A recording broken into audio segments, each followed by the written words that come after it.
Hey guys, எல்லாருக்கும் வணக்கம். இன்றைக்கி எங்கள் வீட்டில் என்ன லஞ்ச் பண்ணியிருக்கோன்றதை பார்த்துடலாமா? ஃபஸ்ட்டு சுட சுட சாதம்.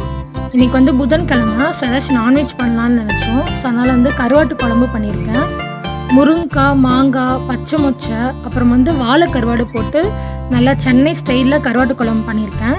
ரெசிபி வீடியோ வேணும்னா கமெண்ட் பண்ணுங்கள். நான் அப்கமிங் வீடியோஸில் நான் வந்து ஷார்ட்ஸாக அப்லோட் பண்ணுறேன். ஒரு 3 டேஸ்க்கு முன்னாடிலாம் முருங்கைக்காய் வந்து ஒரு கட்டு 20 ரூபா, ஒரு 3 பீஸ் இருந்துச்சு.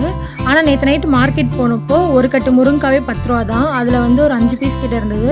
நான் 3 கட்டு முருங்கைக்காய் வாங்கிட்டு ஒரு கட்டு ஃபுல்லாக குழம்புல போட்டு மீதியை கட் பண்ணி வெயிலில் காய போட்டேன். ஏன்னா அதை அப்படியே ஸ்டோர் பண்ணி வச்சோன்னா எப்போயாவது நம்ம வத்த குழம்பு, காரக்குழம்பு பண்ணும்போது அந்த ட்ரை வெஜிடபிள்ஸ் அதில் ஆட் பண்ணி செய்யலாம், டேஸ்ட்டாக இருக்கும். அப்புறம் உங்களுக்கு சாலடுக்கு ஸ்வீட் கார்னு, அப்புறம் மேங்கோ, அப்புறம் குக்கும்பர்லாம் கட் பண்ணி வச்சுட்டேன். அப்புறம் பிரேக் டைமில் சாப்பிட்றதுக்கு பீனட் நட்ஸ் கொஞ்சம் வச்சுருக்கேன். அவ்வளோதான், இதான் இன்னைக்கு லஞ்ச். அண்ட் தேங்க்ஸ் ஃபார் வாட்சிங்.